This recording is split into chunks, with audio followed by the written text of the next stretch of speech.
Aujourd'hui en compagnie de Philippe Zitka pour un projet qui vous tient à cœur, puis ça me fait particulièrement plaisir parce qu'on se retrouve sur le site. Ben ouais. C'est pas du tout la Lorraine, mais c'est dans le cadre de l'émission de la bande dessinée. Dites-nous votre projet et où on se trouve, s'il vous plaît. Eh ben, on est à Pegasus Bridge, dans le parc du musée mémorial Pegasus Bridge. Derrière moi, vous voyez le pont Pegasus Bridge. Et donc pour ceux qui ne seraient pas fans ou très acclimatés à l'histoire, ce pont derrière moi était un des objectifs vitaux du débarquement de Normandie, puisqu'il devait être pris et tenu pour permettre le franchissement de ce canal de l'Orne, qui est à côté duquel on est, aux troupes alliées qui allaient débarquer dans la journée sur les plages qui se trouvent derrière nous à 8-10 km. Voilà. Et ce qu'il y a d'important, après on rentrera bien sûr sur la BD même, ce sont les Anglais qui arrivent, ça se passe très bien, mais ça a aussi des conséquences, c'est important pour ce qui va se passer après, justement sur les plages, tout ça. Et ça se passera moins bien après, hein, voilà. Oui, alors la prise du pont, alors c'est un exploit militaire complet, puisque 3 planeurs atterrissent à côté du pont à minuit 16, minuit 17 et minuit 18. Donc chacun transporte une trentaine de soldats, donc des troupes aéroportées, des gars qui sont super entraînés, qui se sont entraînés très longtemps en Angleterre en prévision de cet assaut. Et il faut empêcher que ce pont, qui est gardé par les Allemands, soit détruit. L'assaut se passe très bien, ils atterrissent à une trentaine de mètres du pont, sans bruit, sans rien, les Allemands n'entendent rien. John Howard d'ailleurs, quand il sort qui commandait ce groupe de soldats, quand il sort du premier planeur, il dit mais c'était silencieux, on n'entendait pas un bruit, voilà. Et un quart d'heure après, le pont est pris. Ils se rendent compte qu'il n'y avait pas de charge, donc bon, globalement le pont n'aurait pas explosé, mais bon, voilà. Le pont est pris. Par contre, c'est plus tard, voilà, où les Allemands vont se réveiller, et dans la journée, enfin dans la fin de la nuit et dans la journée, les Allemands vont lancer quelques contre-attaques assez féroces. Chars aussi, hein, alors, si je me trompe voilà, pas. une vedette qui va arriver du port de Caen, il me semble, et puis des chars qui vont remonter le long du canal. Donc là, il faut les repousser. Ils sont aidés en ça avec quelques parachutistes qui arrivent une ou 2 heures après, et puis surtout il faut attendre la relève, mais qui n'arrivera que en milieu de matinée. Et là ça va être 10 heures assez costauds. Mais il faut tenir ces ponts. Si ces ponts sont détruits, si on n'arrive pas à capturer ces ponts, toutes les troupes qui vont débarquer sur les plages ne pourront pas évacuer l'arrière-pays des plages, puisqu'ici on est vraiment sur le flanc est du débarquement, et donc c'est une zone sur laquelle toutes les armées, donc il y a 80 km de plage, c'est une zone sur laquelle toutes les armées vont faire pivot pour partir, et Paris, et puis le nord de la France, et puis le sud, et partout. Mais c'est vraiment une zone pivot. Voilà. On va faire un bond de 80 ans. On se retrouve avec vous, Philippe, et une superbe BD. Pour quelle raison avoir choisi Pegasus alors? Oh bah parce que, mais je crois que je l'ai déjà dit lorsqu'on s'est rencontrés, Alexis. Moi, ça fait 30 ans que je viens ici. Je suis normand d'origine, donc ça fait partie de mon ADN. Et puis pendant 25 ans, c'est-à-dire en gros jusqu'à ce qu'il n'y en ait plus beaucoup qui puissent venir, j'ai côtoyé des vétérans britanniques, parachutistes, qui m'ont accueilli au sein de leur groupe. J'ai fait les commémorations avec eux comme si j'étais un des leurs. Certains me considéraient comme peut-être un neveu, certains peut-être, voilà, je ne sais pas, mais voilà, moi certains je les considérais vraiment comme des amis. Ça a été vraiment un privilège de pouvoir appeler ces gens-là des amis. Et puis j'ai commencé à travailler là-dessus. J'ai réalisé un documentaire au moment du 60e anniversaire du débarquement. Et puis je suis devenu auteur de BD. Et puis bah, voilà, j'ai écrit sur ces gens-là parce que j'avais envie de raconter leur histoire. Parce que en fait, quand on parle du débarquement, on parle souvent du débarquement américain. Exactement. Voilà. Moi, je regardais encore hier un petit peu la télé. C'est Omaha Beach, c'est les Américains, c'est Sainte-Mère-Église, et on parle finalement très peu des Anglais. Si on parle un peu des Anglais, parce qu'il y a le roi Charles qui vient, donc bah, il faut en parler, quoi. Ouais. Mais voilà. Alors que le 6 juin 1944 au soir, lorsque les premières vagues d'assaut sont arrivées, on a à peu près 145 000 soldats alliés qui sont sur les plages.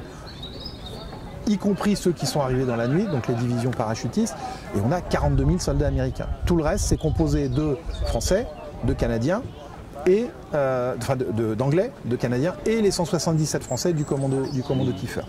Donc parler d'un débarquement américain, ça me semble un peu exagéré, même s'il n'est pas question de remettre en cause l'apport des États-Unis dans cette guerre et dans la victoire. Juste remettre les choses à l'échelle où elles doivent être. Voilà. Où elles devraient être.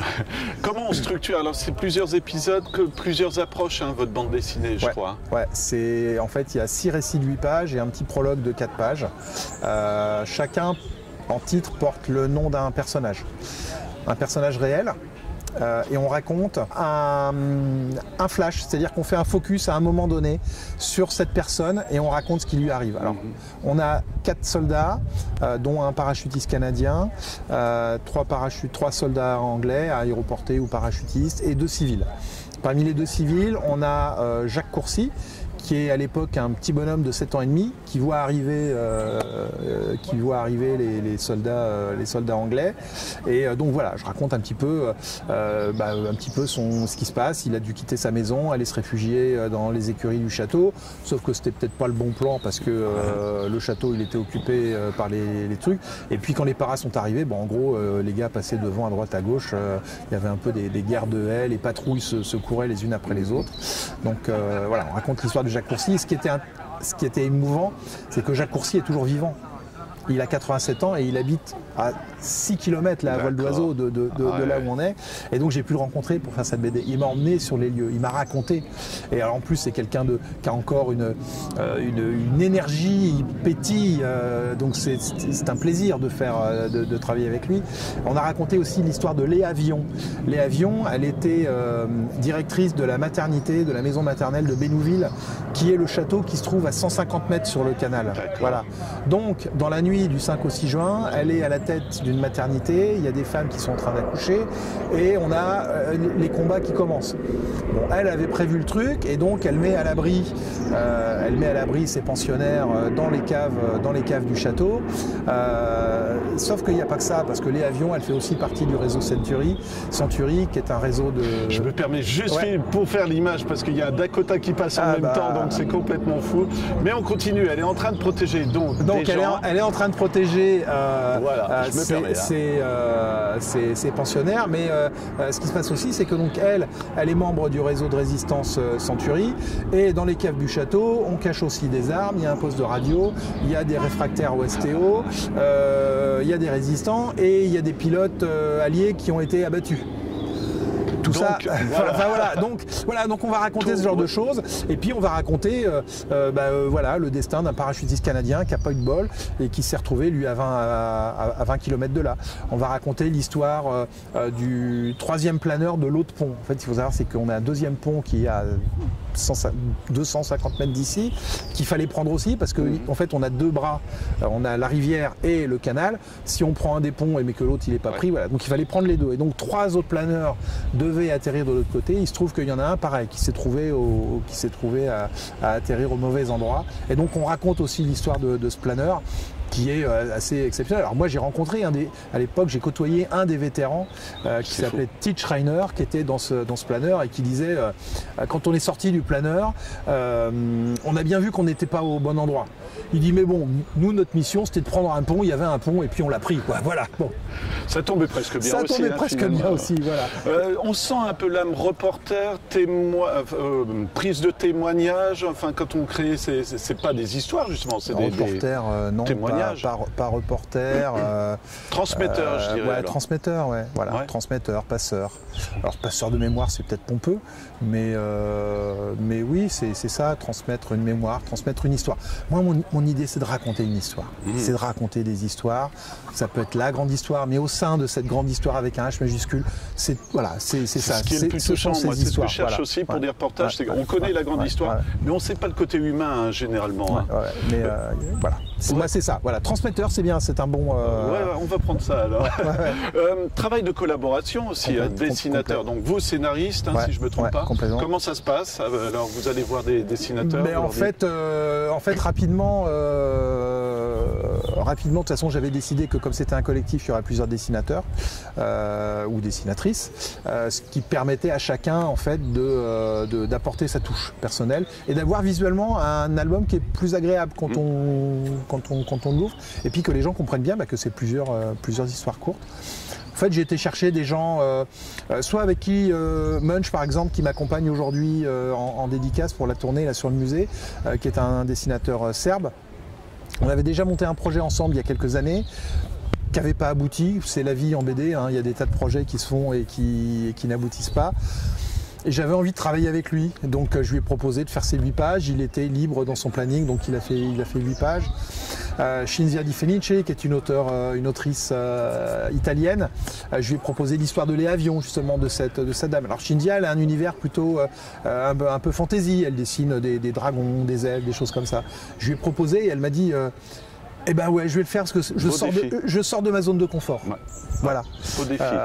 Donc voilà, et puis Darko Perovic, j'avais travaillé aussi avec lui. Voilà, il y a tout un tas de gens avec qui j'avais déjà travaillé, soit avec qui j'avais envie de travailler, comme Fabrice Le Henanf, bon voilà, tout un tas de gens. Voilà, ce sera ma dernière question, mais ce que je trouvais intéressant, on est au Pegasus Bridge. Ouais. Moi je dis aux gens, vous êtes en vacances, vous allez au Pegasus Bridge et on pourra vous rencontrer durant l'été, c'est ça? Ouais. Et on poursuit aussi l'expérience avec pardon, une exposition consacrée à votre BD. Hein. Qui est juste là, dans le parc du musée. C'est effectivement, le musée organise tous les ans une exposition temporaire qui dure du mois de juin, qui est inaugurée à l'occasion des cérémonies de 6 juin et qui dure jusqu'au mois de décembre. Et cette année, ils m'ont fait l'honneur de prendre ce travail en tant que... voilà, je crois que c'est la première fois que la BD entre dans le musée, donc c'est très chouette. Et oui, donc je serai en tournée au mois de juillet pendant une grosse quinzaine de jours. Alors ici, mais également sur d'autres musées de la côte. Et puis au mois d'août également, pendant 3 semaines. Donc c'est un gros lancement pour cet album Pegasus. Ouais. Voilà. Et puis si on ne peut pas se déplacer, il y a votre site internet, j'imagine. Oui, alors pour le moment, je n'ai pas mis l'album en ligne, en vente, parce que comme on est beaucoup parti, je veux pouvoir envoyer et faire les envois assez rapidement. Mais à partir d'ici une dizaine de jours, là, il sera en ligne, on pourra le commander aussi en ligne. Et puis certains libraires aussi, voilà, même si les libraires ne l'ont pas, on est référencé sur les plateformes, donc les gens peuvent aussi aller chez le libraire et le libraire peut nous le commander, ils ont toutes les informations pour le commander. Voilà, et je me permets une dernière remarque, beaucoup d'émotions j'imagine, parce que c'est les 80 ans, et votre album part comme des petits pains, et je trouve ça émouvant aussi, hein, parce que il y a tous les effets. Ça m'émeut, voilà. Mais enfin, moi il y a tout un tas d'autres choses moi, qui m'ont ému. Sur l'album par exemple, je parlais de ce soldat canadien, et donc on a été invité mardi à la cérémonie dans le cimetière où est enterré ce soldat canadien, et sa fille était là. Donc oui, grosse émotion et un peu de stress aussi, de se dire est-ce que j'ai bien raconté l'histoire, est-ce que je l'ai fait proprement, voilà. Ouais, j'en ai un peu la chair de poule là, quand on en parle encore là. Et grosse émotion, grosse émotion cette année. Ouais. Voilà. Bon Philippe, c'était un plaisir, doublé encore plus. Merci, parce qu'on est sur le site. Merci beaucoup. Ouais, non, et puis bon vent même pour les planeurs, on va dire. Bon vent pour votre BD. Et alors. Pour les parachutistes également. Enfin, pas trop de vent pour les parachutistes. Merci beaucoup.